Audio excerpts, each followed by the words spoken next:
Bienvenidos a todos, gracias por ser tan puntuales.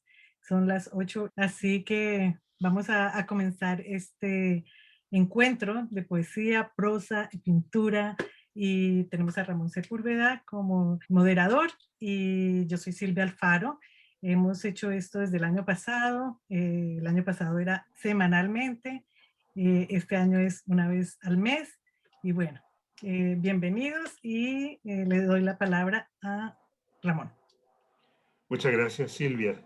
Sí, reitero la bienvenida a todos los que se han ido sumando. Efectivamente, esta es una continuación de lo que hemos comenzado el año pasado, desde el momento en que lanzamos un libro que les quiero mostrar, seguramente todos lo conocen, que es Relatos Entrecruzados, y empezamos, ¿no es cierto?, a leer los autores que estaban allí, con la participación de muchísimos otros autores, autoras, ¿no es cierto?, que lo ven como una buena oportunidad para conversar, y vamos a seguir el siguiente orden. Vamos a escuchar primero a José Campione, luego a Gloria Majer, a continuación Camila Reimers, seguido de Job Joan Villarreal, para terminar con las lecturas, Claudia Cáceres. Y después vamos a conversar con la pintora Hilda Pombriá. Y quiero entonces dejar con nosotros a José Campione. José, bienvenido. Muchas gracias, Ramón. Gracias, Silvia. Un placer verlos a todos nuevamente y un honor compartir este podio tan real y necesario, por más virtual que nos parezca. Les voy a tratar de leer algunos párrafos de el cuento que encabeza y le da nombre al libro mi primer libro después de tantos años. Se llama De estrellas y cometas y otros relatos, que está recién publicado por Editorial Artística. El libro contiene 26 relatos que allí se describen como divertimentos más absurdos que el absurdo que los motiva y unifica. Este primer cuento, algo poético, con narrador indefinido y quizás inverosímil, explora acaso la percepción del tiempo y tiene como epígrafe una cita de Sagan que dice: estamos hechos de materia estelar. Retumbaba aún en los oídos el ulular del viento, el flamear de las velas, el crujir del aparejo, los chasquidos secos del casco cayendo de plano sobre las olas. Durante las raras y cortas acalmias había pugnado por comprender el sentido que escondían esos breves silencios. En uno de esos instantes, doblado, el testuz sumiso bajo la amenaza de la botavara, había tenido la vívida epifanía de ser un punto virtual, invisible pero preciso, en el gran esquema del universo. Había visualizado llegar a puerto, había hecho el camino, o mejor dicho, la estela, porque en el agua, al igual que en todo otro medio, estelas es todo lo que existe. Con la barra del timón como único contacto tangible con la realidad de la existencia y el frágil apoyo cartesiano que podía agregar la conciencia del propio pensamiento. Aunque no había pasado sed, todo el viaje había hervido de deseo por una cerveza helada. Si algún significado existe en el acto de vivir, no se halla en las amarras del pasado ni en los puertos del futuro, sino en el lapso del tránsito entre ambos, a merced de sol, viento y agua, en la conciencia de ello y en el preciso y fugaz instante en que está ocurriendo, tal como el momento en el que el trago balsámico de la cerveza helada fluye lengua abajo, derramándose sensual entre los pilares del velo del paladar, mojando de espuma las fauces secas de la faringe humana. Pero otra era la espuma que en esos momentos salpicaba labios y cara, y con ella volvía al instante en que había logrado vivenciar una perfecta armonía con las esferas, con la realidad en todas sus dimensiones. Había entonces dejado el arnés y lentamente había deslizado el cuerpo por la borda, por el costado del casco, a recibir el beso fresco del agua en movimiento, el roce crepitante de la espuma satinada flotando en las crestas de la ola que se abría al paso del barco, del cual el casco, aparentemente libre, era ineluctable prisionero. El cuerpo flotaba en total ilusión de libertad. Podía girar círculos completos y ver cielo y agua y el horizonte ondulante que horas los separaba, horas los unía. Sabía nadar, pero ¿para qué? Sabía también que no había manera de llegar a la costa, casi una línea imperceptible en el horizonte, y encima de ellas la orla de smog de la civilización sumergida, hambrienta y condenada. Pero poco de eso importaba frente a la curiosidad y la niebla acuciante, el deseo irrefrenable por vivir con plenitud condensada, con conciencia amplificada los próximos momentos, los minutos siguientes, los segundos que ya estaban pasando, como choques eléctricos por la piel, con la esperanza de que pudieran por fin, como por arte de magia, justificar tanta vida pasada, tanto esfuerzo, tanta frustración y tanto sufrimiento, y poderlo sentir y comprender, comprender y sentir como si ello fuera posible en el presente, en el propio y efímero presente por ellos mismos creado, cada vez más elusivo, cada vez más corto, porque pronto, muy pronto, ya no habría futuro desde el cual poderlos rescatar y recordarlos como pasado. Además, el agua fresca del lago cada vez sabía más a cebada y lúpulo, y complacía y embriagaba de igual manera. Latidos rítmicos golpeaban amordazados como un péndulo con sordina de fieltro en un viejo reloj de pared ligeramente inclinado. De pronto, en un punto, imposible precisar cuál, el péndulo se detuvo y todo retornó a ser polvo de estrellas y agua de cometas, pero no sin antes, por un brevísimo instante de lucidez, tomar conciencia viva de que nada jamás había dejado de serlo. Cesó el ulular del viento, el silencio perdió todo significado, el atardecer quedó en suspenso, las aguas se tornaron aceradas, el sol se fue agrandando hasta englobarlo todo, para luego apagarse y desaparecer en el centro sin fondo de la galaxia. Muchas gracias. Muchas gracias, José. Muy interesante la narración y que tiene que ver con el sentir del agua, en la navegación y todo. Es algo que nos hace pensar, ¿no es cierto?, en nuestras experiencias con este tipo de cosas. Vamos a pasar entonces a nuestra segunda lectora de la noche, Gloria Maher, desde el Perú y con estación en Montreal. Bienvenida, Gloria. Gracias, Ramón. Bueno, estoy muy contenta de de participar en esta lectura de prosa y poesía. Gracias, Silvia y Ramón, por la invitación. Voy a leer unos poemas que hacen parte de una colección que llamo Ectopias.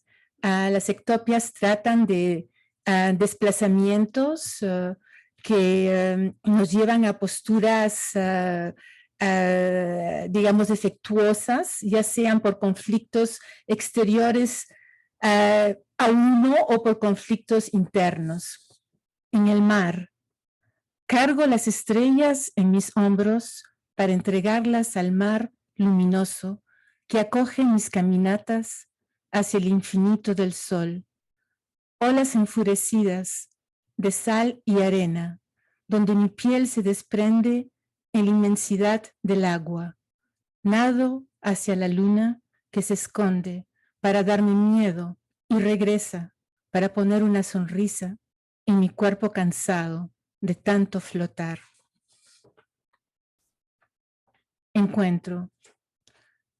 Hice un agujero en el sol para seguirte y la ola alborotada del mar me albergó entre el abismo de dos estrellas distantes, brillantemente desapareciendo, colores glaciales del tiempo, torbellino de una nebulosa flotante, ardiente supernova perdida, reviviendo recuerdos, quemando gemidos, puntuando mi cuerpo, desafiando el vértigo de colores plegables.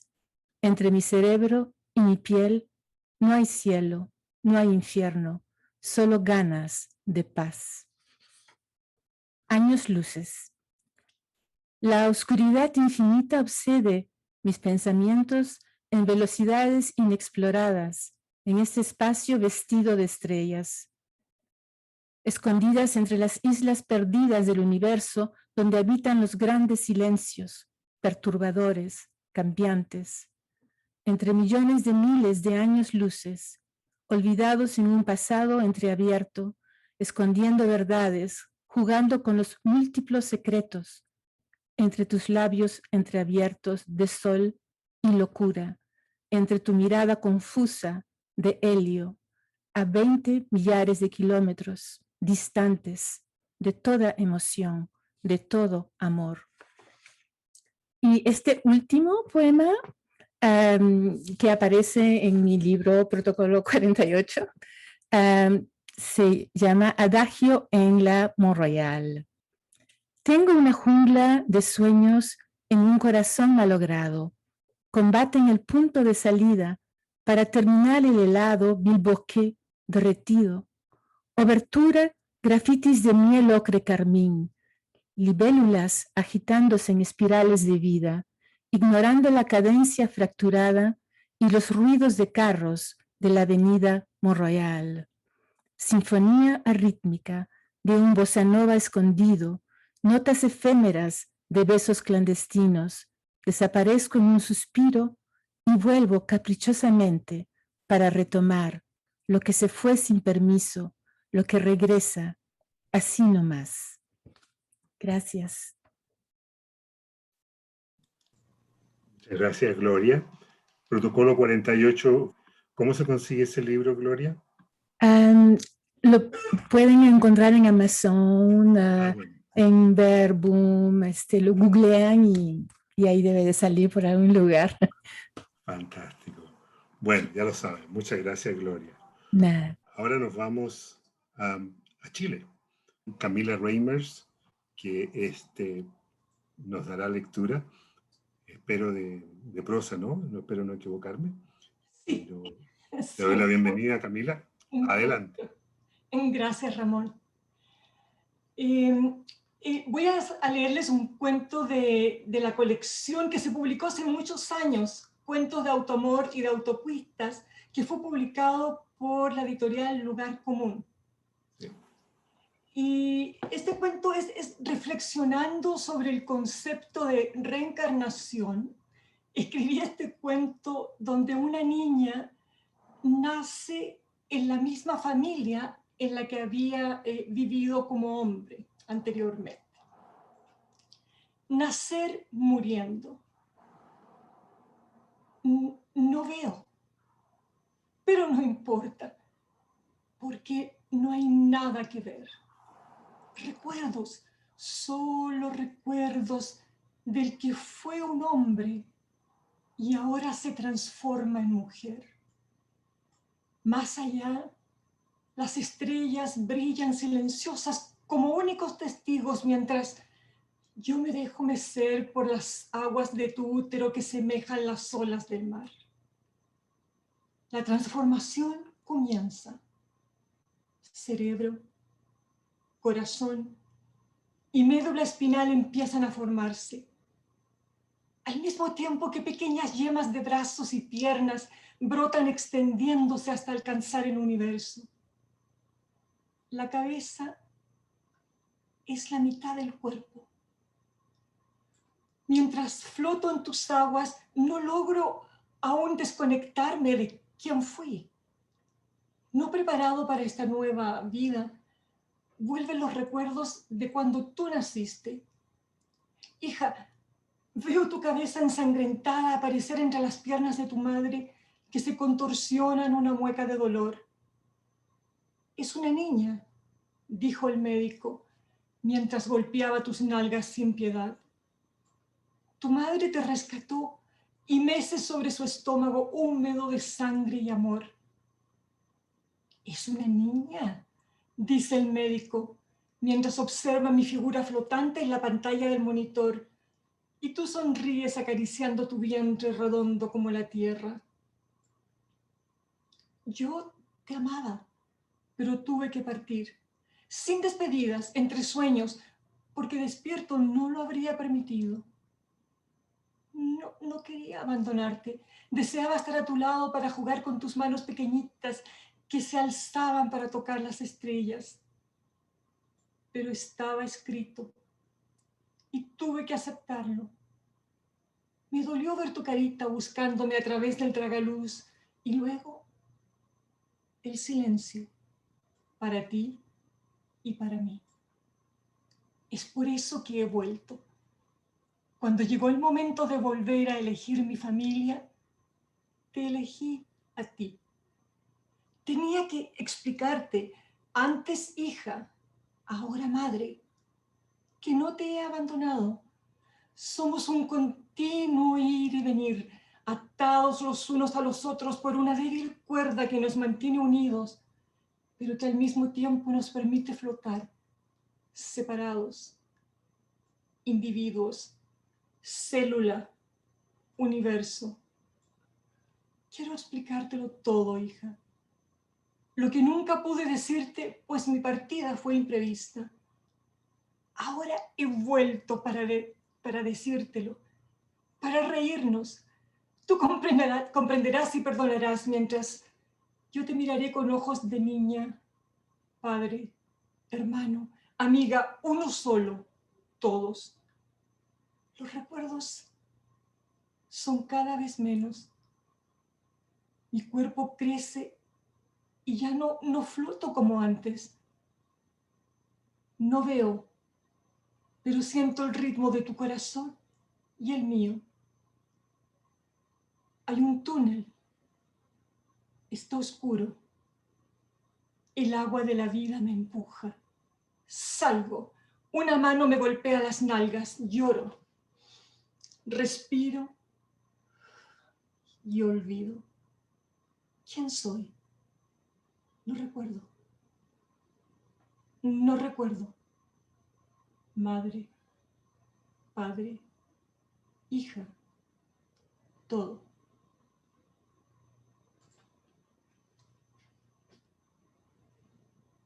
Bueno, muchas gracias, Camila.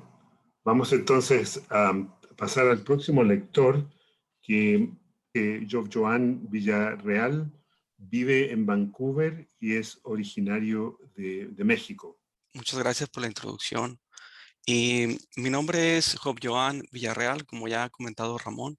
Yo soy un poeta mexicano que reside en Vancouver desde el año 2018. Y pues el día de hoy quiero compartirles unos poemas que están en mi libro Semilla Remanencia de la Luz, que apenas fue editado el año pasado. Y bueno, voy directamente a los poemas. Este poema que voy a leer al principio es un poema que juega un poco con la temática del erotismo y la muerte. Dice: quisiera que te enredes como hiedra fosforescente y que en tu sangre palpite una amapola que abra y cierre su sed en los belfos. Quisiera que ardas como arde el universo. Así ha de ser la fuerza que impulsa, haciendo temblar la tierra de nuestros muertos. Una y otra vez, la fricción del atardecer en la sangre nueva. Así las células saltarinas han de moverse inaugurándolo todo, atestando en nuestros ojos un filo de horizontes, en la primera vez donde el nacimiento de la muerte se cruza con la vida. Y bueno, paso al siguiente poema. Escogí algunos poemas cortitos por el asunto del tiempo. Y el siguiente poema lleva por título Descorporízate. Y dice: descorporízate, que tu esencia venga absolutamente libre hacia mí, quitando de cada poro el muñeco de paja que me esclaviza.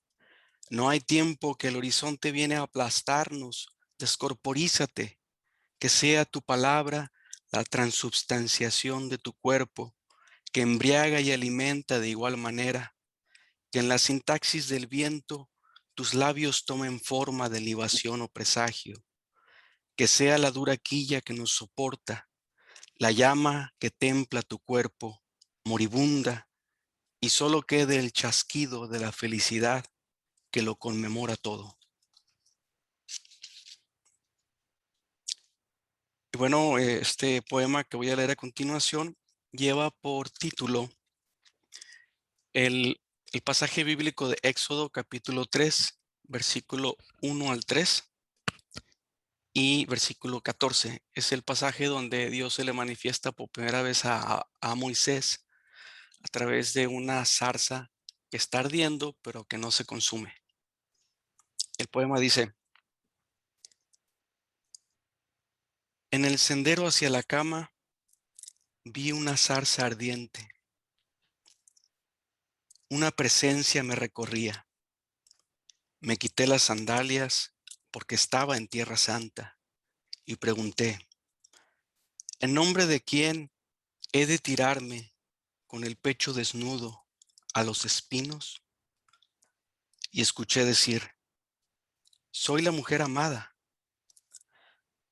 Entonces dejé todo atrás y me acerqué a tu cuerpo, que ardía sin consumirse como aquella zarza.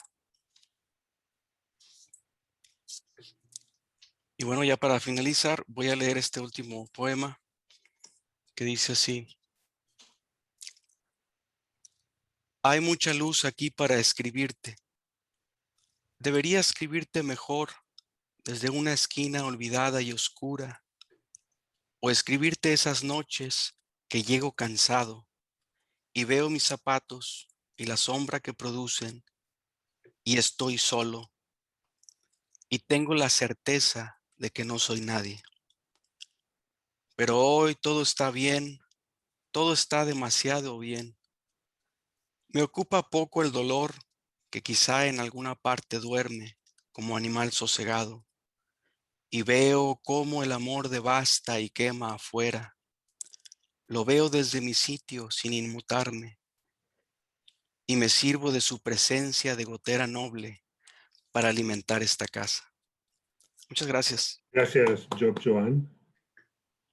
Y ahora vamos a ir a Perú, pero que vive en Laval, a 2 horas de Ottawa. Claudia Cáceres. Muchas gracias, Ramón. Buenas noches con todos. Sí, hoy quisiera yo presentarles mi libro. Este es el Retorno al Antiguo Sur, que es mi primer poemario, que lo reedité este año. Y le sigue mi segundo poemario, Segunda Vida, que es más la segunda etapa de mi vida, ya como Ramón lo dice, viviendo en Canadá. Entonces, voy a empezar leyéndoles un poema del Retorno hacia el Antiguo Sur, que es un poco la nostalgia y los recuerdos de lo vivido al sur del continente americano cuando estaba en Perú. El poema se llama Extraño Ser. Extraño ser, vagabundo transparente en medio del tumulto. Su vida circula bajo puentes y estrechos callejones. Desorientado, silba por el muelle, sin ser oído, sin llamar la atención. El tiempo se escurrió para él. Vagabundo transparente en medio del tumulto, su fiel amigo huyó por algún hueco seco, por alcantarillas de cristal. Su expresión soñadora lo delata. Reconoce la música, pasea por los parques, sin ser oído, sin llamar la atención. Tras el reflejo de la luna, vagabundo transparente en medio del tumulto, su escalera aparece, las llaves del cálido hogar caen frente a él, y recita, declama, grita. Extraño ser, su reacción asombra, pendiendo de una cuerda, ve el reloj, circula por el callejón, atraviesa el muelle, cruza los parques, recoge las llaves, sube la escalera y entra. Lo esperan 1000 pastillas, un poco de agua y otros vagabundos transparentes en medio de un tumulto blanco, todo blanco.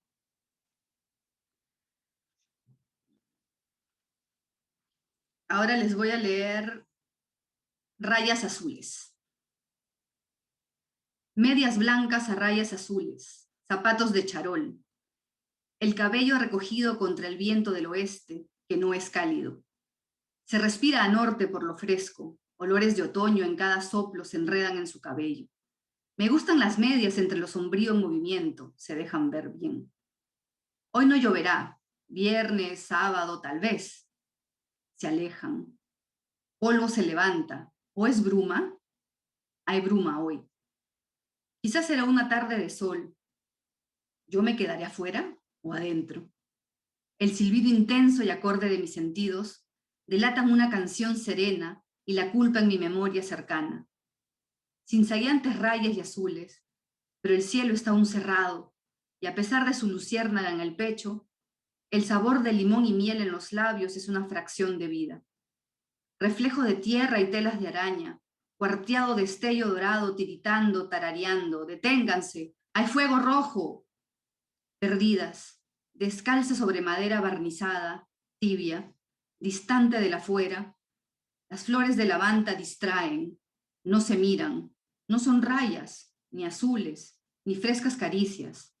Es agua, sobre su infinito cabello enredado, cae la noche, lo peina tiernamente.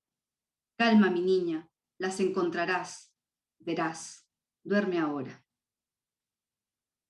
Voy a leer uno que le escribí a mis abuelas y bueno, recordándolas ahora a ambas. Abuelas, cabellos de plata ensortijados, sonrisas silenciosas, rodeadas de surcos en campos de matriarcas, ramificándose en generaciones de luz y algunas que otra sombra. Amanecieron vacías, rodeadas de blancas aterciopeladas, ruinas templadas. Riachuelo de recuerdos vagos diluyéndose en sus ojos, aún somnolientos. Tantas risas eclipsadas, tantas caras de una misma luna.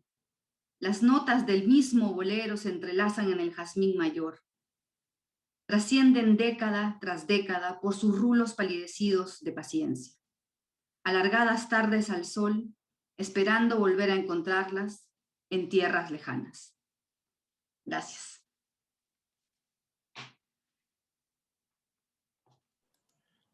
Muchas gracias, Claudia. Lindo trabajo. Y claro, cómo no, Constanza Durán. Entonces, ladies and gentlemen, Constanza Durán. Bienvenida, Constanza. Gracias, Ramón. Un honor estar aquí con tan bellas poesías y cuentos, prosas. Realmente un honor. Voy a empezar con un poema que hice hace un par de años y lo he leído muy poco. Se llama La vida. La vida es una perla suspendida en una gota de agua. Hebra fina que se desarma. Un cristal colorido que choca contra la materia. Se enmaraña en la oscuridad y vuelve, surge en la inmensidad del infinito. Aire. En el aire hago círculos con mis manos, o más bien espirales, ausentes, indescriptibles, sin sentido. Con ellos recojo mis días, sin sol, sin tiempos, en esta extraña era, donde todo se remece por dentro. Y sigo dibujando en el aire tu nombre, poesía, porque me sacas de aquí. Me llevas a mis rincones favoritos, donde libre soy. Puedo derramar lágrimas sin voces de reproches. No quiero saber que en las noches el aliento se confunde y el aire queda suspendido. Y ya no espero que las manos de la desidia me dejen sin respirar, pues sé que solo la poesía me va a escuchar. Dispersa. No sé dar explicaciones. Mis palabras fluyen dispersas, sin dirección, solo emoción. Sentimientos que se esconden en un jarrón, se esparcen en la quietud de la oscuridad, se remecen con el viento, vuelan a tierras lejanas y susurran en alguna estación. Mis palabras se dispersan, se confunden, vuelan, toman sentido y más tarde se acurrucan a mi lado. Ahora voy a leer un poema que tengo aquí en la computadora. Se llama Las montañas. Y este poema es basado en un poema de Raúl Zurita que se llama Queridas Cordilleras. Todas las cosas viven y se aman. Las grandes montañas y las nieves que se levantan azules y te miran. Raúl Zurita. Se levantan, sí, altas erguidas, se levantan las montañas, se levantan los Andes, se levantan, montañas altas, intrépidas, imponentes, al amanecer. Al amanecer, como un rayo de luz en mi memoria. Al frente hay nieves eternas. Los ojos miran, buscan, no olvidan. Te ven, te añoran, te retienen en las manos, en sus puños. No te dejan ir. No te dejan ir, te amasan, te abrazan. No es tu perdón, no es tu indolencia, no es tu destierro, no es tu ausencia, ni tu desilusión, ni la distancia. Son los clamores, ímpetus majestuosos, erguidos, estirados, tratando de alcanzar las estrellas. Y muchas gracias a todos. Muchas gracias, Constanza. Tu voz siempre apreciada y, por supuesto, tu pluma. Gracias por participar y siempre en contacto. Muchas gracias. Hemos llegado a la parte ya final de las lecturas. Ahora vamos a conversar con la artista, con la pintora. Y antes de eso, quiero reconocer los saludos que nos están llegando a través del chat de mucha gente, y también amigos como Hugo Mendoza, Andrés Vinuesa, Camina Aparicio, Rubén Cáceres, y a la encargada cultural de la Embajada de Panamá, Aide Villarreal. Bueno, con Silvia hemos conversado cómo organizar estas lecturas que ustedes en este momento participan. Y queríamos dar espacio a la música y también, claro, a las artes que tienen que ver con la pintura. Y en cada una de las sesiones intentamos traer ya sea un cantante, ya sea una pintora o ambos. En esta ocasión tenemos mucho gusto, el honor en presentarles a Hilda, que es una pintora de origen mexicano y que vive acá, en la capital de Canadá, en Ottawa, y que lleva muchos años en la pintura. Y quiero que ella nos cuente un poco cómo es que llegó a la pintura y cuáles son los planes respecto a su trabajo. El afiche, si no lo mencioné, de esta invitación es obra de Hilda Pombriá. Bienvenida, Hilda. Muchas gracias por la invitación, gracias a ti, gracias a Silvia. Como pues ahora sí, digamos, quise preparar una pequeña sorpresa, me puse a escribir algo. De ninguna manera soy escritora, soy pintora y soy fotógrafa y maestra, bueno, y soñadora también. Pero este pequeño poema da un poquito la idea de cómo ha venido mi carrera. O sea, hace 30 años, por aquella nostalgia que yo tenía del color, creciendo en un lugar lleno de flores, ¿verdad? Los 365 días del año, esos inviernos aquí eran fatales para mí. Entonces empecé a pintar flores y llené mi casa completa de flores porque era lo único que me conectaba a lo mío. Aquel jardín precioso de mi madre que tenía rosas, nochebuenas, tulipanes, todo. Bueno, años después, en una etapa muy difícil, caí en el surrealismo, tratando de encontrar aquello que era difícil para mí, ¿verdad? Explicar. Tiempos muy difíciles. Entonces entré a hacer toda una serie surrealista. Fue muy bien aceptada y todo. Más adelante, también en el eterno deseo de estar conectada con mis raíces, llegué a la abstracción y empecé a pintar muchas cosas sobre los glifos mayas.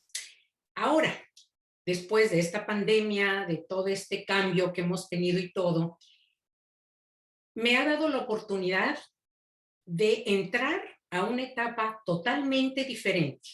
Ya no pinto lo que veo, ya no pinto lo que extraño.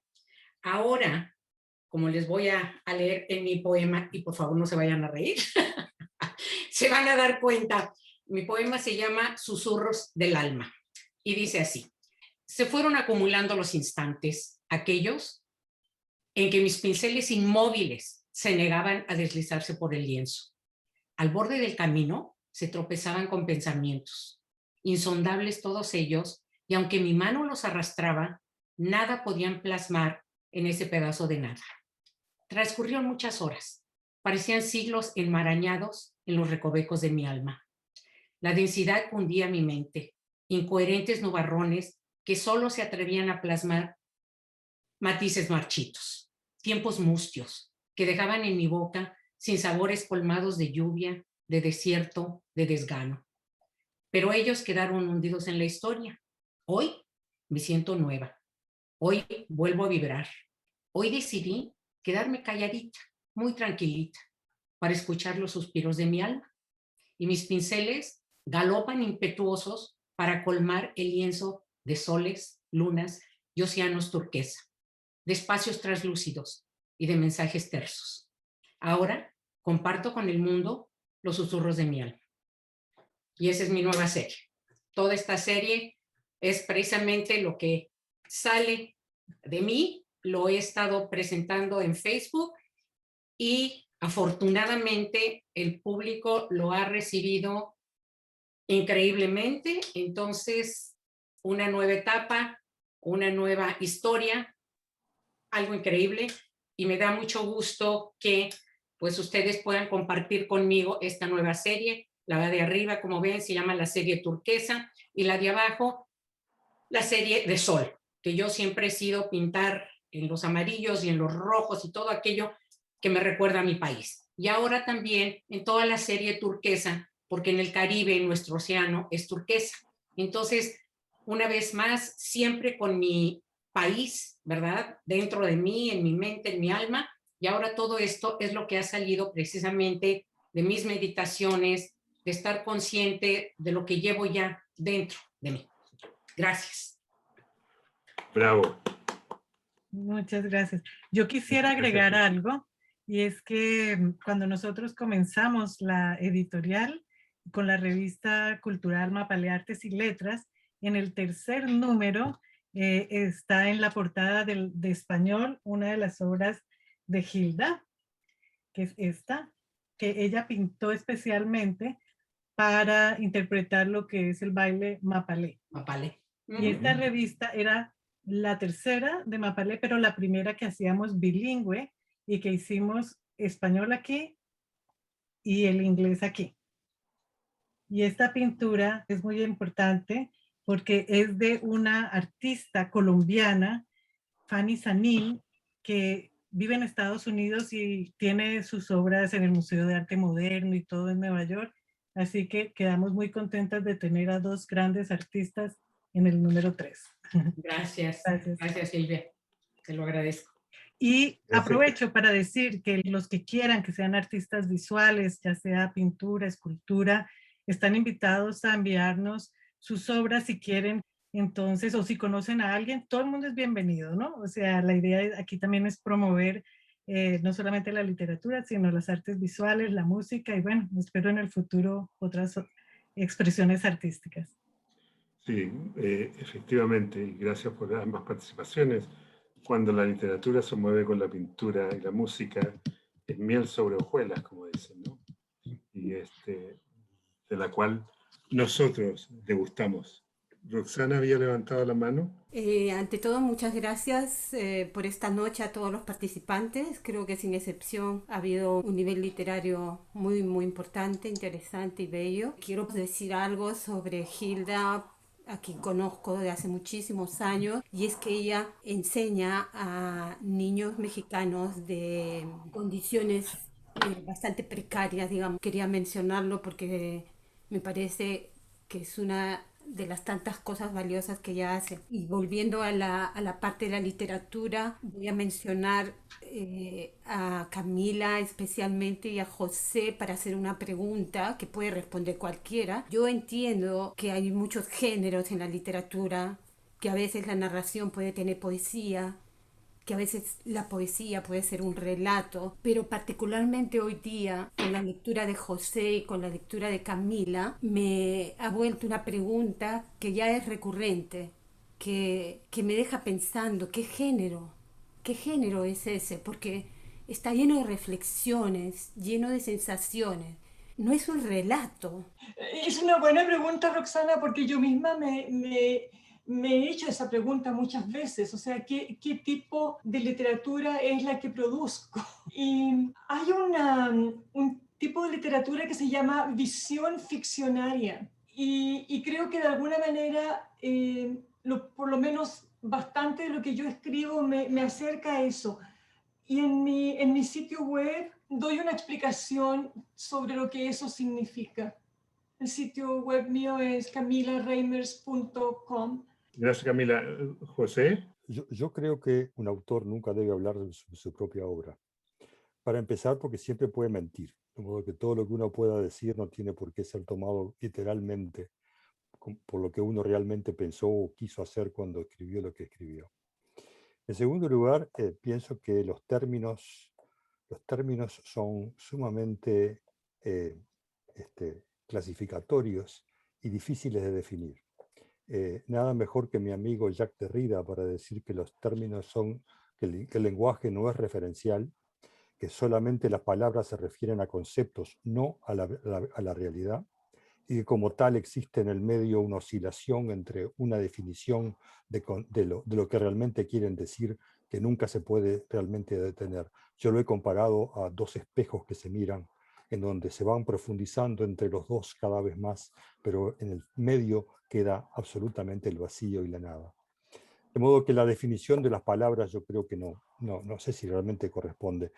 Los filósofos de mi tiempo, de cuando era científico, por ejemplo, Karl Popper decía que una definición siempre es tautológica, siempre termina en palabras que son las mismas que tratamos de definir al comienzo de todo el proceso. De modo que no sé si realmente corresponde hacer definiciones. En mi caso, yo creo que cuando yo escribo lo que siento. Yo siempre insistí, contra muchas personas que no me han comprendido quizás del todo, es que yo siempre escribí para mí. Yo escribo porque me gusta leerme, me gusta oír las palabras que se crean que son un poco separadas de mí.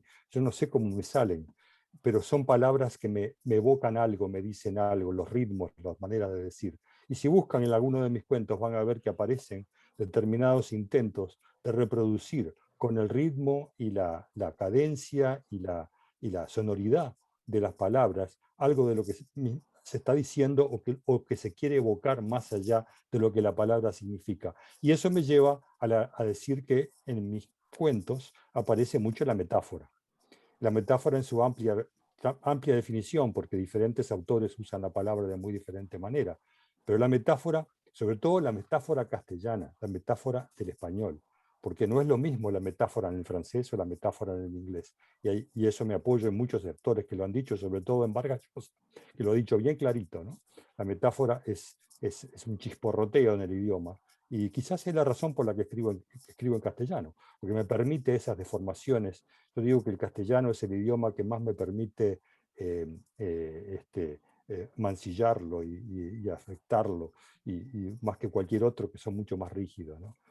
De modo que yo no sé si corresponde establecer ese tipo de definiciones de qué es una cosa y qué es la otra. Yo quisiera que cada obra quedara ahí como lo que es y que se valorara por sí misma sin necesidad de encasillarla demasiado, como tampoco quiero que me encasillen demasiado a mí. Gracias. No. Sí, muy interesante lo que tú dices, que me hace pensar mucho, para sumar a la discusión, lo que ha pasado con la música de jazz, ¿no? Que se ha diversificado de tal manera que algunos dicen esto no es jazz, viene el jazz de New Orleans, y hoy día escuchamos el cool, y finalmente los que escuchamos la música somos quienes la gozamos mucho, disfrutamos de ella, y a veces sin pensar más allá de encasillamiento o clasificación, que es interesante, me imagino, para quienes hacen estudios de la música o de la literatura, pero como lector, y pienso que muchos de los creadores, digo, de los escritores, en donde yo me incluyo, no me he planteado esa pregunta, y tengo crónicas que son poemas y poemas que son historias que son, no sé, cualquier cosa. Y finalmente, te voy a robar alguna parte, José, si yo escribo algo cómico, el que más se ríe soy yo. Es decir, soy yo el que gozo más de las cosas que me salen por ahí y por allá. ¿Qué es monopolizar la palabra? ¿Cómo no? Dale, José. No, quería hacer una apreciación, porque escuchando los poemas que se dijeron, ¿no? Yo no soy poeta, pero he estado investigando un poco lo que es la poesía moderna, sobre todo la poesía moderna castellana, en donde se busca cada vez más hacer elipsis y obviar verbos, obviar preposiciones, crear situaciones en que las palabras se entrelazan fuera del sintagma, no ya en la parte lineal, sino que aparecen en diferentes versos, en diferentes lugares del poema, y se influencian y aparecen imágenes en la mente del lector, probablemente también de quien los ha escrito. Y entonces ese poema se empieza a ver de una manera lateralizada con lo que McGilchrist define como el cerebro derecho, no ya el cerebro izquierdo, que es mucho más analítico y preciso. Hay un libro muy grande que escribió él, que se llama The Master and His Emissary, que explica todo este tipo de cosas, no lo voy a entrar yo en eso, ¿no? Pero hay esa manera global de ver un poema, que lo enfrenta a uno de golpe con una serie de asociaciones que lo golpean en la parte más honda de uno mismo. Y eso es lo que busca quizás la poesía moderna. Y yo veo que eso es exactamente lo que le ocurre a uno cuando ve, por ejemplo, las pinturas de Gilda. Gilda Pontbriand. Lo dije bien, ¿verdad? Lo dije bien. Muy bien. Porque realmente uno lo ves, no hay necesidad de buscar explicación. No hay ahí una semántica oculta, una necesidad de ir a buscar una hermenéutica especial. Impacta y con eso logra lo que pienso que es lo mismo que un poema. Gracias. No digo más nada. No, muy interesante, José. Gracias. Muy buena contribución a la discusión. Bueno, seguimos ofreciendo la palabra a una o dos personas más. Hola a todos, buenas noches. Algún renombrado autor dijo que la poesía era lo que escribía un compositor musical sin partitura.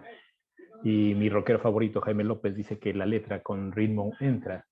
La preocupación fundamental yo creo que debe ser más que por sobre las etiquetas o divisiones temáticas o divisiones por temporada literaria.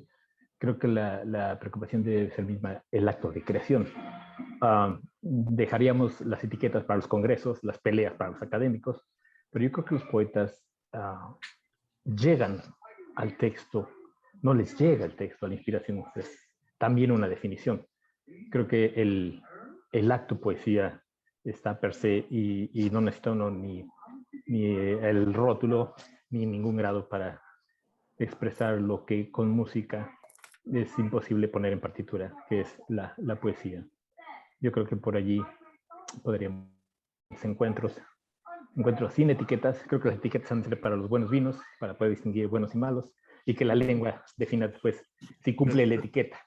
Lo mismo he pensado de los críticos literarios y de tantos congresos en los que nos hemos abrazado y visto acerca de las denominaciones. Y Muchas gracias. Perdón por lo francotirador, pero eso es por el gusto, es por el ludismo de verlos alrededor de la poesía a todos.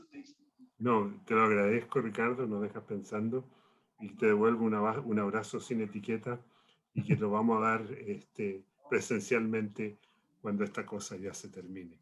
Señoras y señores, Silvia, gracias por la oportunidad que nos da a todos.